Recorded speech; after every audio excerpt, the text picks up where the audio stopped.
Et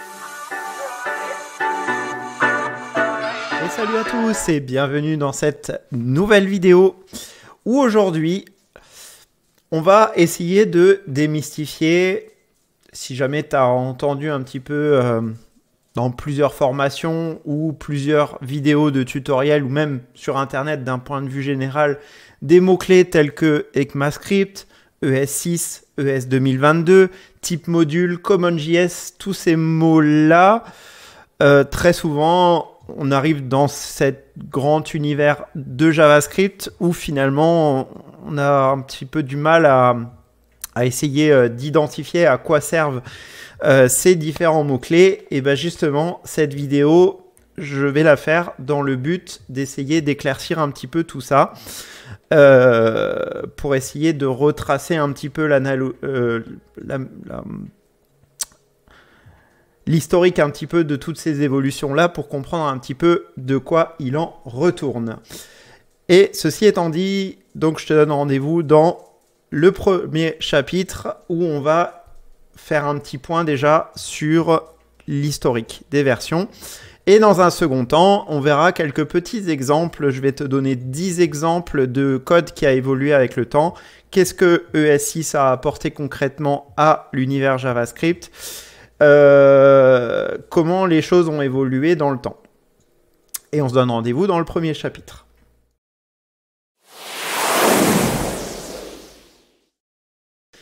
Alors, j'ai préparé ici un petit Escalibro, hein, vous me connaissez, c'est mon outil préféré, pour pouvoir exposer justement un petit peu les différents mots-clés et essayer de réassocier un petit peu ça. Alors, ce qu'il faut bien comprendre, c'est que JavaScript a évolué avec le temps. On va voir très concrètement après sur mon deuxième onglet là, que j'ai ouvert. Comment concrètement ça s'est mis en place au fur et à mesure, comment ça a été intégré, etc., etc. Mais ce qu'il faut bien comprendre, c'est qu'il y a en fait une version JavaScript historique et il y a également la version JS moderne. Les mots-clés qu'on associe en fait dans les deux catégories, ECMAScript ça vient ici, ES6 ça vient ici, ES 2022 ça vient ici, type module ça vient ici et CommonJS, voilà, ça vient ici. Voilà, je réassocie un petit peu les mots. Donc ça c'est le monde d'avant et ça c'est le monde d'après tout simplement. Alors, si jamais il y avait une petite vidéo d'introduction que j'avais faite sur le TypeScript, que tu peux retrouver d'ailleurs sur ma chaîne YouTube, en ce qui concerne, donc du coup, l'introduction ici sur un environnement TypeScript. Je te mettrai le lien en description si jamais ça t'intéresse. Cet environnement, cette installation de TypeScript te permettra en fait de comprendre comment concrètement on fait pour passer d'une syntaxe moderne à ici ce monde-là. C'est-à-dire à pouvoir faire en sorte finalement que notre code JavaScript puisse s'exécuter sur n'importe quelle version de JavaScript dans les navigateurs. Alors, ce qu'il faut comprendre, c'est que si je prends ici un petit support, donc avec ici, hop, ton petit ordinateur, portable ou fixe, hein, peu importe, on s'en fiche. On va avoir généralement un client et un serveur. Voilà comment va fonctionner Internet d'un point de vue général. Serveur, client. Voilà, les deux vont communiquer ensemble. Tu vas avoir ici donc Internet qui va être représenté ici entre les deux. Et quand je vais faire une requête de ici vers là, je vais taper une URL dans ma barre de recherche. Le serveur va venir télécharger sur ma machine les sources, donc HTML, CSS, JS. Et grosso modo, tu vas avoir ici en fait un navigateur qui va être capable du coup d'interpréter le rendu de la page HTML téléchargée ici, le rendu CSS aussi pour avoir donc le style et le JavaScript qui va s'exécuter dans un runtime. Donc un runtime, c'est quoi? C'est un petit programme qui va s'exécuter dans ton navigateur. Voilà, ça c'est pour le côté client, hein. Il y a aussi le côté serveur évidemment avec Node par exemple. C'est pareil, hein, ce sera un runtime qui tournera donc du coup ici. Là, le runtime, il tournera donc dans la console en fait de ton terminal. Et ce runtime va être capable en fait d'interpréter le code. Donc en fait, il va aller lire en fait, si tu veux, toutes les instructions qui seront dans ton fichier JavaScript du haut vers le bas. Je rentre pas dans les détails, il y a effectivement quelques petites particularités par rapport à ça qu'on verra dans la prochaine vidéo. Mais ce qu'il faut bien comprendre, c'est que ce petit programme-là fait partie intégrante vraiment de ton navigateur. Donc que tu sois sur Chrome, que tu sois sur Edge, que tu sois sur Firefox ou autre, chaque navigateur intègre son propre runtime. Voilà. Ça, c'est l'introduction. Le deuxième point, ce qu'il faut comprendre également, c'est que si tu vas sur ce site ici, JavaScript version, tu te rendras compte que le JavaScript a évolué en fait avec le temps. JavaScript, c'est un langage qui a été donc inventé ici dans les années 95 et qui est passé sur la norme ECMAScript, d'accord, à partir de 97. Et donc, ECMAScript, si tu veux, tu vas avoir différentes versions qui ont été intégrées au fur et à mesure, dont notamment la version ES6, qui est une norme qui est sortie donc en 2015 et qui a apporté vraiment au fur et à mesure son lot d'évolution dans le langage JavaScript. Alors, vu que le runtime, en fait, est quelque chose qui est intégré et qui fait partie intégrante de ton navigateur, et je parle bien côté front-end, hein, je ne parle pas côté back-end, mais vraiment exclusivement côté front-end, du coup, ces normes JavaScript sont intégrées au fur et à mesure dans le code de ton navigateur, donc par les éditeurs de logiciels, hein, donc l'éditeur de Chrome va modifier le runtime de Chrome pour pouvoir rajouter ces évolutions. Ça fait également partie des évolutions du CSS, des évolutions du JavaScript, etc., etc. Et pourquoi ES6 c'est une vraie évolution? Tout simplement parce que tu peux le voir, il y a un certain nombre d'évolutions que tu vois apparaître sur cette page-là, qu'on va essayer de détailler, on va dire, dans les chapitres suivants, pour pouvoir exposer un petit peu ce que je suis en train de dire. Et en gros, après, libre à chaque navigateur d'intégrer ces évolutions au fur et à mesure dans les versions des navigateurs. Donc tu peux voir que par exemple, ES6, en termes de support, a été intégré à Chrome à partir de la version 51 depuis mai 2016. Et donc, depuis cette version 51, c'est supporté nativement. Ces fonctionnalités sont supportées nativement. Ça veut dire que tu es libre de les utiliser dans ton script JS et que le navigateur Chrome va être capable de les interpréter, d'utiliser cette syntaxe moderne de façon entre guillemets native. Voilà ce que ça veut dire.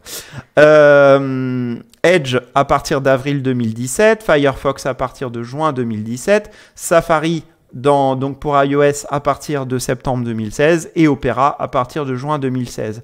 Tu vois ici que les dates diffèrent en fonction, bien évidemment, de quand ces évolutions ont été intégrées, et ainsi de suite, et ainsi de suite. Voilà. Et c'est identique pour toutes les évolutions. Donc, quand on parle, par exemple, de ES 2022, tu peux comparer, par exemple, la version ES6 avec la version ES 2022, tu prends toutes les évolutions qu'il y a entre les deux et voilà, tu retrouves donc du coup les différences que tu vas pouvoir retrouver entre les deux versions.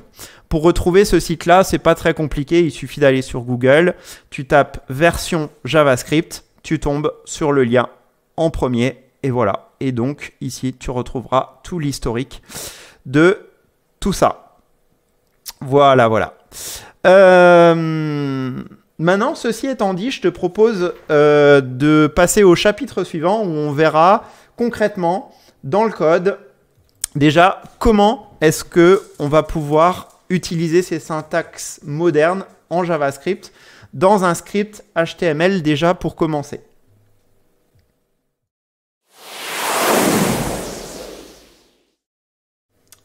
Alors, donc je te retrouve donc au niveau du document HTML.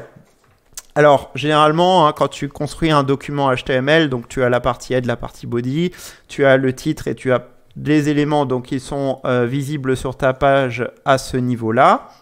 Voilà, je vais faire un petit exemple. Et donc, tu vas pouvoir intégrer n'importe quel script JS ici en précisant la source. Alors, reste bien parce que je vais te montrer une petite particularité qui va tout changer. Donc, donc ici, là, à ce niveau-là, tu peux donc du coup y joindre le fichier de ton choix. Voilà, donc n'importe quel fichier JS de cette façon-là. D'ailleurs, la balise script, on peut normalement l'auto-fermer. Bon, on va la laisser comme ça. Voilà. Alors, si jamais le script utilise des syntaxes qui datent d'avant ES6, donc par exemple des require ou des choses qui sont supportées de façon historique, donc dans la version la plus ancienne, entre guillemets, donc en utilisant des require, en utilisant des var et des choses comme ça, tu vas pouvoir du coup le déclarer de cette façon-là. Donc là, on travaille en type CommonJS avec donc les syntaxes historiques du JS. Donc les syntaxes les plus anciennes. Okay, et de cette façon-là, ça va bien fonctionner. Maintenant, si jamais ton script côté front-end doit exploiter des syntaxes modernes, dans ces cas-là, ce que tu vas faire, et par exemple, on peut prendre l'exemple d'un type, d'un import. On aura envie, par exemple, dans notre script d'utiliser des imports. Dans ces cas-là, ce qu'il va falloir faire, c'est rajouter une petite précision. Il va falloir rajouter ici type égale module pour préciser à notre navigateur qu'on va travailler en type module avec des imports. Alors, quand je dis import, évidemment, ça veut dire avec de la syntaxe ECMA script. Et donc, dans ces cas-là, ES6, ES 2022, etc. sera bien pris en charge à ce niveau-là. Et donc là, tu pourras travailler effectivement avec tes imports, avec tous les syntaxes modernes que tu connais, qu'on va décrire juste après. Voilà pour ce chapitre. On va voir le premier exemple de syntaxe moderne entre avant et maintenant.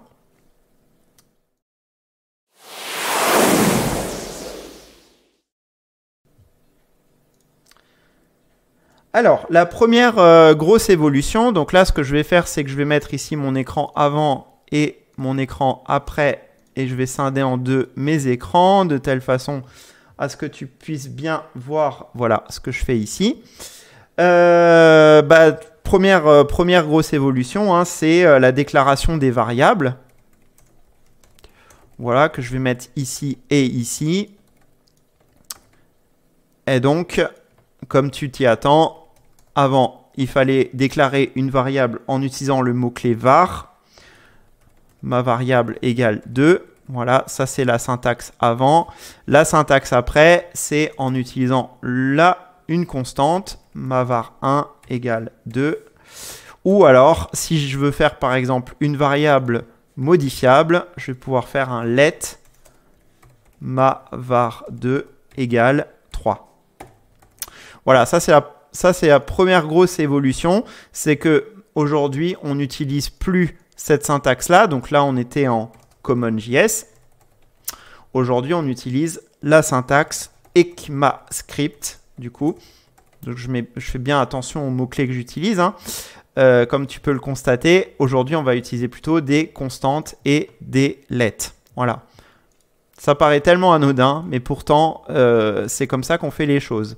De la même manière, ici, si tu avais besoin, par exemple, de faire appel à un script, à un deuxième script, tu pouvais ici faire un require de ton fichier. voilà, mon fichier .js de cette façon-là. On faisait require et si on avait besoin de récupérer ici par exemple une fonction, on faisait ma fonction égale require mon fichier. Voilà, ça c'était avant. Ok, donc ça pareil c'est en CommonJS. Donc pour importer, pour récupérer un fichier ou une fonction dans un autre fichier. Maintenant, la syntaxe qu'on utilise, c'est bien évidemment les imports. Donc là, import pour récupérer une fonction. On va pouvoir faire soit un import comme ceci, en faisant import ma fonction from, du coup, mon fichier. À noter que beaucoup de développeurs aujourd'hui travaillent comme ça, de cette façon-là, parce que c'est plus sympa à écrire et que c'est moins old school. Et les imports également, hop, comme ceci, de cette façon-là. Donc ça, c'est généralement si tu fais par exemple un export default function dans ton fichier, ma fonction. Voilà, tu utiliseras du coup cette syntaxe-là. Et pour tous les autres exports, parce que les exports default, tu peux en faire uniquement un par fichier, tu feras un export comme ceci. Et les exports comme ça, tu peux en faire autant que tu veux dans n'importe quel fichier. Dans ces cas-là, tu pourras récupérer tous tes autres imports de cette façon-là, ma fonction 1, ma fonction 2. Et j'irai même encore plus loin. Quand on travaille par exemple en TypeScript, on peut même faire des imports types pour préciser qu'on va importer par exemple un type GitHub repo par exemple, from, voilà, et mon ./type mon fichier .ts. Donc ça c'est pour le TypeScript. Hein. Mais bon, ici on n'en fait pas. C'était juste pour l'exemple, pour montrer qu'il y avait encore cette possibilité-là, encore en plus qui est apportée dans les évolutions. Voilà. Donc ça, c'est déjà les deux grosses évolutions de base qu'on peut retrouver également ici. Hop, si je vais donc dans ES6 2015. Donc les JavaScript modules, ils sont là. Voilà, on les retrouve ici. Et si on remonte un petit peu plus haut, voilà le fameux let qui est ici. Alors à noter aussi qu'il y a les histoires de porter aussi des variables. C'est vrai que ça, c'était aussi une grosse amélioration. Si par exemple, tu faisais, je sais pas, déclarer une variable par exemple dans une fonction avant, un des problèmes que tu avais, tu faisais par exemple personnage comme ceci, voilà, enfin peu importe, on s'en fout. Si là tu déclarais une fonction si tu déclarais une variable pardon, dans ta fonction, le problème qu'on avait avec les vars, c'est que toutes les variables étaient entre guillemets globales. Donc ça veut dire que même si tu déclarais par exemple une variable ici avec le mot-clé var, tu faisais un console log ici de ta variable. Voilà. Et dans ces cas-là, ici, ça fonctionnait avant. Pourquoi? Parce que même si je suis dans la portée d'une fonction, donc si je déclare ma variable à l'intérieur d'une fonction, cette variable-là va être déclarée pour l'ensemble de mon programme. Et ça, c'était très problématique. Pourquoi? Parce que on pouvait avoir des écrasements, entre guillemets, de variables qui faisaient que ça causait des tas d'effets de bord dans tous les programmes informatiques. Donc aujourd'hui, le fait, par exemple, de faire une fonction et de dire dans ma fonction ici, je vais déclarer une variable à l'intérieur, par exemple const ma variable, et cette variable-là, on dit qu'elle a une variable de portée au niveau de la fonction, tout simplement parce que cette variable-là ne pourra exister que ici. Si ici, je m'amuse à faire un petit console log de la variable à cet endroit-là, bon là, pour VS Code, ça pose aucun souci. Mais si tu exécutes ce programme à l'exécution, ça t'affichera undefined alors que ici, là, ça t'affichera bien la valeur 5. Donc ça veut bien dire que cette variable-là, ici, n'existera que pendant l'exécution de ma fonction et pas en dehors. Ce qui m'évitera tous les problèmes que je rencontrais du coup avant avec, avec le code historique en JavaScript. Voilà. Ceci étant dit, je te donne rendez-vous dans le prochain chapitre où nous verrons encore une autre évolution.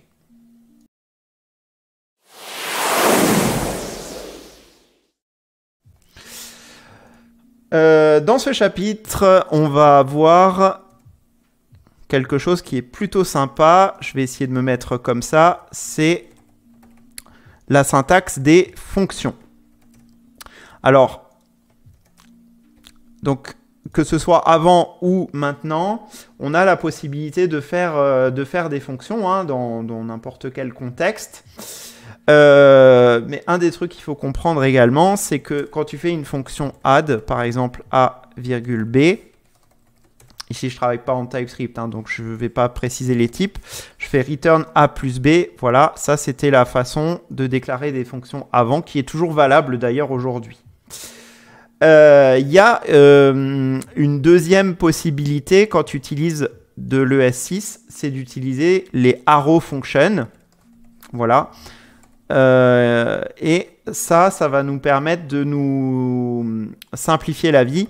C'est-à-dire qu'on va avoir une autre façon d'écrire une fonction en l'écrivant de cette manière-là. Voilà, avec une flèche. Hein, c'est pour ça que ça s'appelle une fonction fléchée.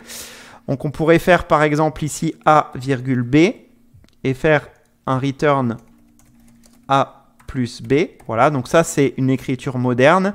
Une deuxième écriture moderne, c'est que quand tu as une seule et même opération, tu peux déclarer ta fonction en une seule ligne, c'est-à-dire sans utiliser les accolades, en l'écrivant de cette façon-là. A,b, voilà. Et là, ici, quand tu vas écrire ça comme ça, je vais la nommer de façon différente, il va comprendre que l'accolade plus le return plus l'accolade, voilà, c'est implicite en fait dans ce retour-là. Ce qui fait que le return ici est automatiquement fait par cette deuxième fonction. Voilà. Voilà, donc façon historique, façon moderne de pouvoir écrire des fonctions. À noter que selon les cas d'usage, un des trucs qui va être super intéressant, c'est que quand tu vas utiliser des fonctions fléchées, par exemple dans le cadre des classes, on verra les classes dans une autre vidéo quand j'en parlerai notamment sur le TypeScript. Dans le contexte d'une classe, tu as un mot-clé existant, le mot-clé this, qui fait référence en fait à l'objet à un objet, c'est-à-dire à l'instance d'une classe. Et dans ces cas-là, quand tu utilises des fonctions fléchées, on va garder en fait le this de la fonction sera bien le this de ton objet, ce qui peut être avantageux ou un inconvénient dans certains cas. En tout cas, voilà, suivant la notation de la fonction que tu vas utiliser, tu vas pouvoir choisir soit de conserver ou soit d'éliminer le this qui correspond en fait au contexte courant de ta fonction. Je prends par exemple l'exemple des add event listener.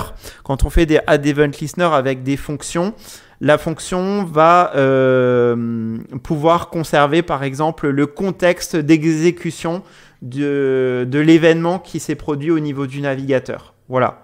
Donc le this typiquement pourrait te permettre d'outrepasser, si tu veux, dans ce contexte-là, l'utilisation du this pour pouvoir directement faire référence à ton objet de ton instance de classe.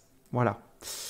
Et ceci étant dit, je te donne rendez-vous dans le chapitre suivant pour aborder une autre nouveauté apportée par ES6.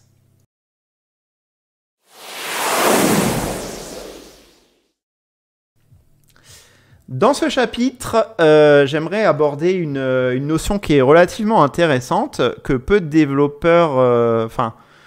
j'ai fait aussi cette vidéo parce que je trouvais que ça méritait vraiment de marquer vraiment l'accent sur ces nouveautés, hein, et de voir un petit peu quelles ont été les évolutions. C'est toujours intéressant, je trouve, pour un développeur d'être conscient vraiment de tout ça.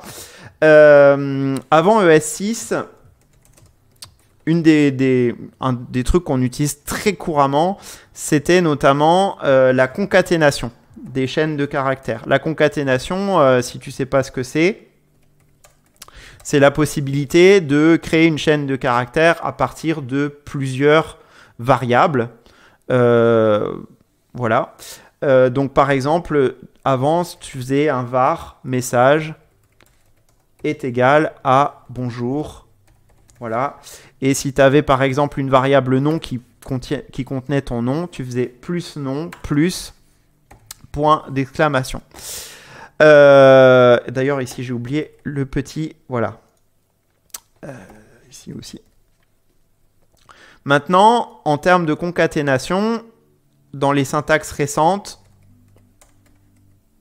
concaténation, voilà, on peut utiliser une syntaxe un petit peu plus moderne en utilisant les template string. Donc ça, c'est pareil, c'est quelque chose qui a été apporté par le S6. Comme je dis, hein, peut-être que peu de gens sont au courant de ça. Donc là, on fait une const pour la déclarer. On met le alt gr7 pour déclarer cette template string et on va mettre ici bonjour, $, non. Voilà, ce qui nous évite de mettre le petit plus. Si on prenait par exemple une chaîne de caractères qui contenait potentiellement plus d'éléments, on serait obligé à chaque fois de mettre les plus, l'ouverture de l'accolade, machin, etc. Donc c'est vrai que c'est quand même beaucoup plus agréable d'écrire les choses sous cette forme-là. Et ça, encore une fois, c'est une des évolutions du langage qui n'existe donc du coup que depuis 2015, comme je l'avais précisé juste avant. Un autre point, c'est concernant également les objets.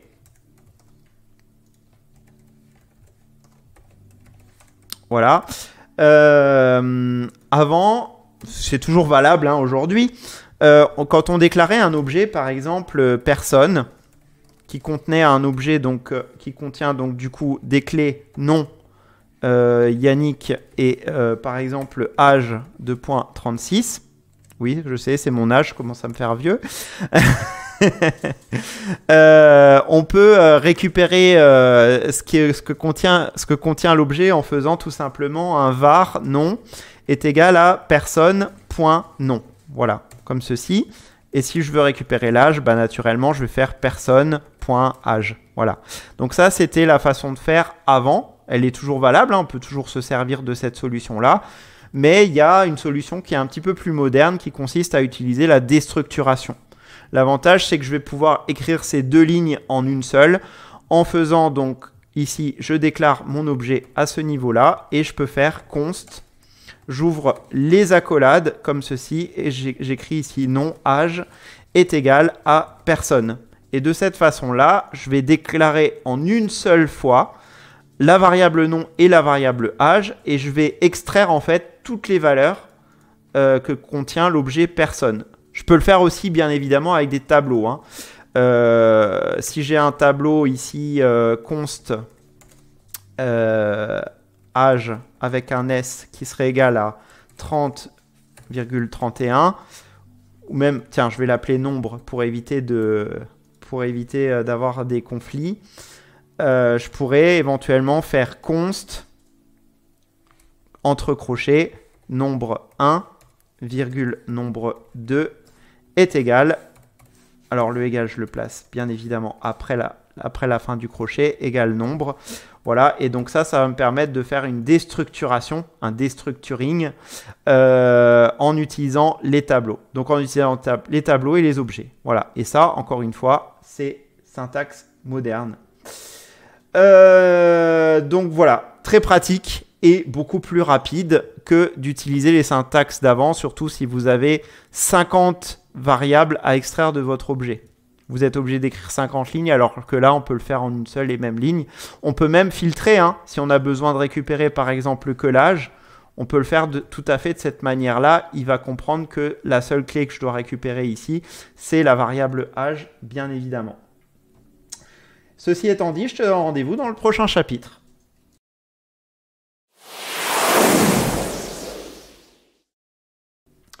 Alors, dans ce chapitre, j'aimerais aller sur une fonctionnalité que je trouve relativement intéressante.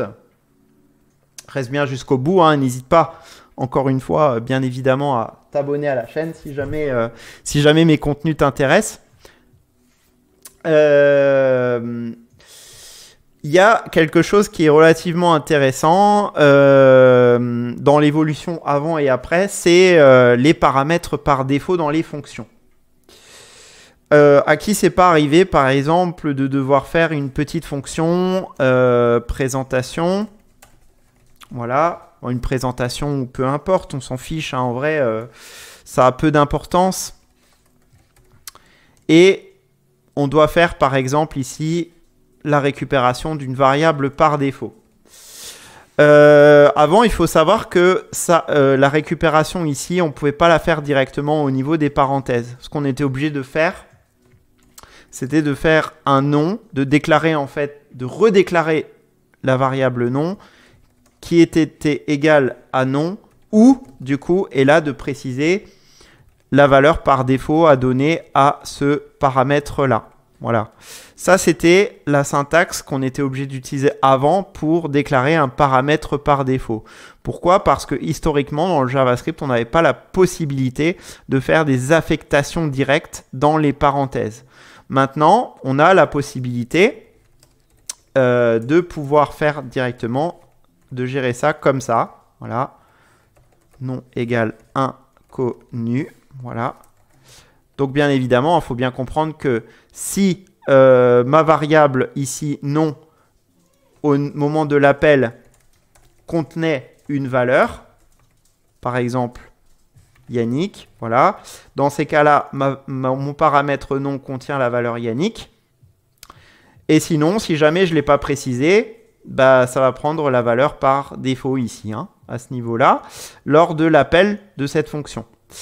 Je rappelle quand même au passage qu'une fonction, son but, c'est de rajouter une liste d'instructions. Donc, ça peut être 5, 10, 15, 20 instructions. Ça peut être composé de conditions, ça peut être composé de boucles, ça peut être composé de déclarations de variables, etc., etc., etc. Et que son but, c'est d'éviter, bien évidemment, les copier-coller dans le code source. Donc avant, hein, quand tu avais par exemple 4 paramètres par défaut, bah, ici ça te déclenchait 4 lignes supplémentaires, alors que là, le fait de l'écrire comme ça simplifie vraiment grandement les choses, encore une fois. On voit au fur et à mesure quand même que ES6, c'est quand même assez puissant. Ça, peut-être que sans doute, toutes ces syntaxes-là que je suis en train de présenter au fur et à mesure vous paraissent assez anodines parce que vous avez l'habitude de travailler comme ceci, mais maîtriser vraiment les entre guillemets les mots-clés que j'expose depuis tout à l'heure, bah, c'est pas forcément évident quand on nous a pas forcément présenté les choses sous ce format-là. En tout cas, n'hésite pas à me dire en commentaire si ce format te plaît au niveau de la présentation. Et la prochaine vidéo d'ailleurs que je ferai fera un focus sur les promesses en JavaScript. Encore une notion assez avancée qui n'est pas forcément facilement compréhensible, et je vais tenter de faire une vidéo vraiment complète sur le sujet pour expliquer à quoi ça sert, comment on s'en sert et tout ça dans le détail. Voilà. Avec la syntaxe, bien évidemment, des promesses. Hein. Et je te donne rendez-vous, ceci étant dit, dans le prochain chapitre où nous verrons encore une autre évolution intéressante.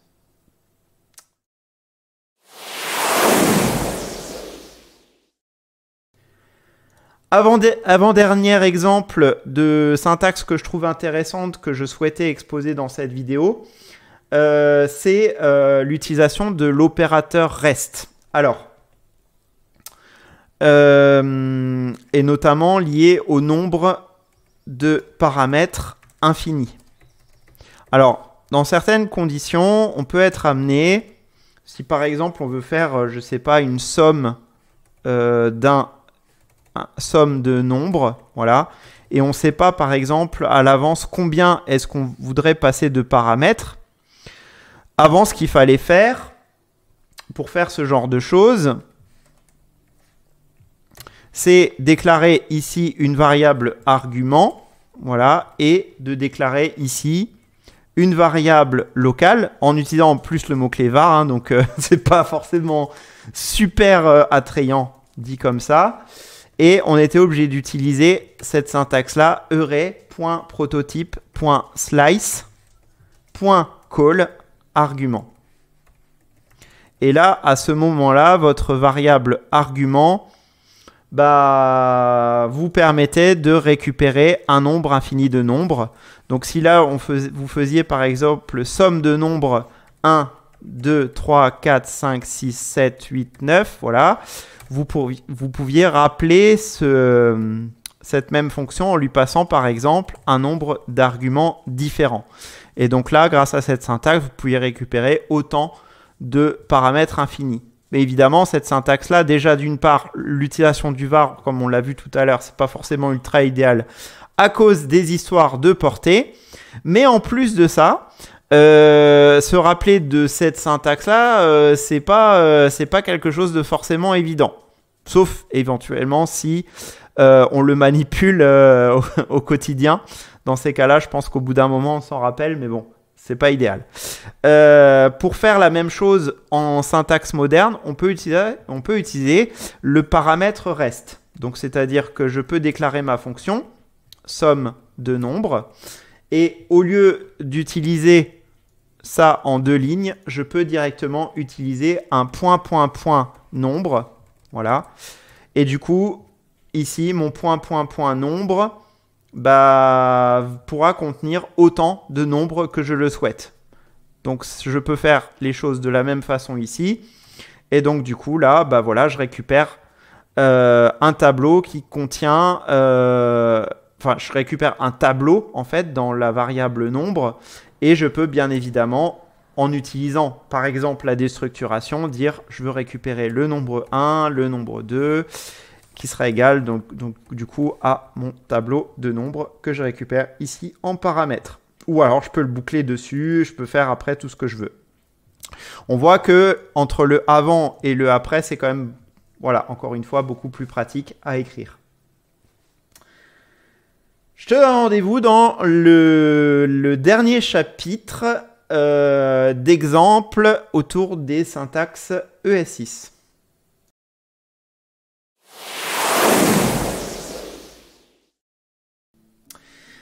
Dernier chapitre intéressant, donc 8e ou 9e point abordé, je ne sais plus exactement.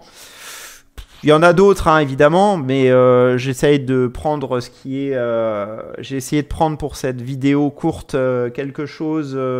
les exemples qui me paraissaient en tout cas les plus intéressants, on va dire, dans les syntaxes.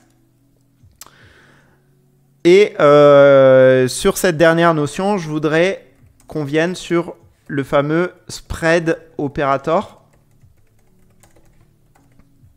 Alors, un des problèmes qu'on a en JavaScript d'un point de vue général, j'essaierai de le reformaliser éventuellement dans une autre vidéo, c'est par exemple dans le cas où, imaginons, on ait un tableau,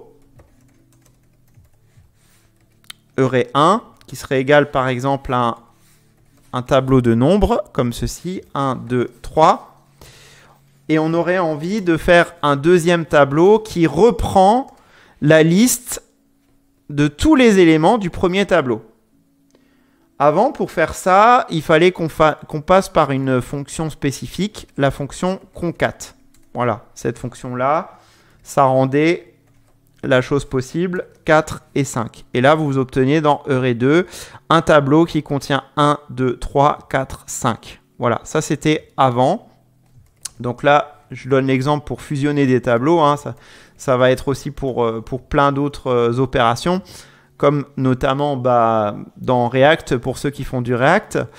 Le spread operator est très utilisé pour pouvoir faire ce qu'on appelle de l'immutabilité, c'est-à-dire de toujours recréer quelque chose de nouveau à partir des anciennes valeurs d'une variable, d'une référence en mémoire. On fait une copie par une copie en mémoire et non pas une copie par référence. Voilà. Là, on fait une copie par valeur. Avec ES6, si je déclare ce même tableau, je peux déclarer un deuxième tableau, array2, qui serait égal, en utilisant encore une fois ce point, point, point, on va l'utiliser ici comme un spread operator, c'est-à-dire qu'on va être capable de récupérer grâce à cette syntaxe moderne toutes les valeurs de array1 et lui rajouter ici directement les nouvelles valeurs. Voilà. On peut faire ça avec des objets aussi. Par exemple, si ici j'ai une personne qui serait égale à, alors je vais déclarer personne 2 qui serait égale par exemple à nom Yannick et âge 2.36. On va pouvoir utiliser par exemple ce spread operator pour rajouter des choses dans l'objet. Donc dans ces cas-là, on pourrait récupérer voilà, personne 3 qui serait égale à toutes les clés contenues dans l'objet personne 2. Bon, à noter quand même que vous ne pouvez pas utiliser ce spread operator pour ici venir directement comme ça rajouter les valeurs d'un tableau dans un objet. Ça n'aurait pas de sens. Il faudrait faire une conversion dans ces cas-là en utilisant par exemple object.keys ou object.values. Mais ici, ce qu'il faudrait faire, du coup, c'est que si par exemple je veux lui rajouter des droits avec un trou par exemple, voilà. Bah là, j'aurais ici une personne 3 qui contiendrait nom Yannick, âge 36 et droit à trou. Voilà. Ça, encore une fois, cette syntaxe de spread operator, c'est quelque chose qui est, encore une fois, réservé aux syntaxes ECMAScript. Voilà. On a vu précédemment également ce qui concerne les imports. Donc ça, c'est OK. Et c'est déjà pas mal pour cette vidéo. Donc je te donne rendez-vous dans le prochain chapitre où nous aborderons du coup la conclusion de cette vidéo et l'enchaînement sur la suite.